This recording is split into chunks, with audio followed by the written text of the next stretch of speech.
est génial parce qu'il détourne un peu les codes du gothique sudiste. Traditionnellement, un peu dans le Southern Gothic, un peu. Les films parlent de décadence, de pourriture morale, de maisons hantées, de désirs réprimés, de violence fourmale, de passé qui revient. Lemon prend tout ça, mais remplace le regard blanc traditionnel par un regard noir féminin. C'est la radicalité du film. C'est un peu ça. Parce que quand je fais souvent les films sur les types de Louisiane, et où il y a tout ce mysticisme et autres et tout, il y a toujours, c'est toujours de l'horreur qu'on va te mettre. Et autres et tout. Et elle rend, elle fait un peu une subversion un peu de ce genre-là et autres et tout. C'est-à-dire, elle filme d'abord une bourgeoisie noire sudiste, elle filme une communauté noire autonome, elle filme une beauté noire luxuriante, elle filme une sensualité noire non caricaturale, elle filme des noirs, femmes noires complexes, une enfance noire comme lieu de conscience, pas d'innocence décorative. Et c'était en 97, c'était très rarissime d'avoir ça en fait.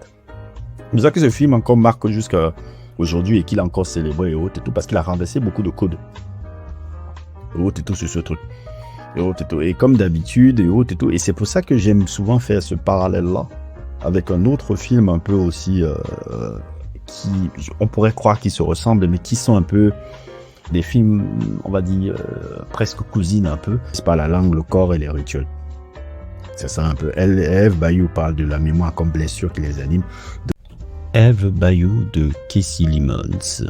Film que je sais pas si ça va sortir après l'émission qu'on va faire un peu sur le truc. Je crois que je vais le faire ce samedi là parce que je devais le faire depuis samedi là et autres et tout. Depuis un certain samedi là, je sais pas quand ça va sortir cette vidéo et tout. Quand ça va sortir avec l'enregistrement et tout. Eve Bayou, qui est le film de Casey Lemons et tout, que je me suis dit, ça fait longtemps que je l'avais pas vu, qui m'avait beaucoup déjà marqué à l'époque et qui est un peu le film qui a révélé aussi beaucoup d'acteurs et d'actrices noires, par exemple. Je dirais pas, c'est le film qui a révélé Megan Good et comment elle s'appelle encore, Jurnee Smollett, la fille, j'aime la fille. Jurnee Smollett, dont la famille, c'est une famille d'acteurs et d'actrices. Déjà, tu peux savoir quand vous voyez le nom Smollett. Oui. C'est la sœur de Jussie Smollett et tout. Et c'est toute la famille qui était truc d'acteur. Et d'ailleurs, même il y avait, pour sortir un peu de l'anecdote, puisque c'est même elle qui a un peu le rôle principal du film, un peu. Elle jouait avec ses frères dans une sitcom là, qui apparaît sur votre écran et tout.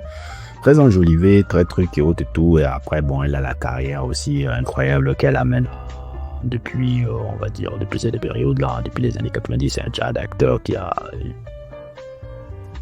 grandi, a fait des films et autres et tout. Moi, la première fois que je la vois, c'est même pas sur Eve Bayou, mais c'est sur Roller Bounce, le film avec qui a bien vieilli d'ailleurs, même autre et tout. C'est un très beau film un peu de Roller Bounce là. C'est même l'un des meilleurs films de Bauer.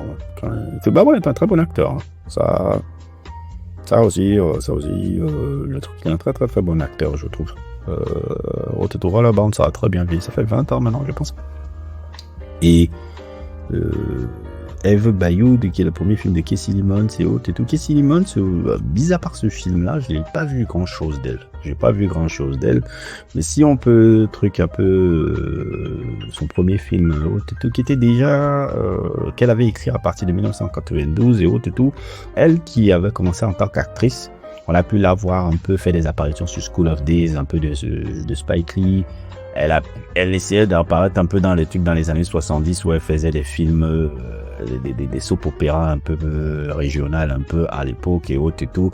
Mais à un moment donné, dans la fin des 90, elle avait vraiment envie de réaliser son premier film où elle avait écrit ce film Eve Bayou qui est très inspiré un peu de son histoire personnelle. De son enfance un peu, je dirais pas que c'est autobiographique un peu, mais il y a beaucoup d'éléments dans ce film qui renvoient à son histoire personnelle un peu. Elle qui a, je dirais pas grandi, mais qui quand elle passait ses vacances un peu dans la Louisiane bourgeoise, parce que il y a une certaine forme de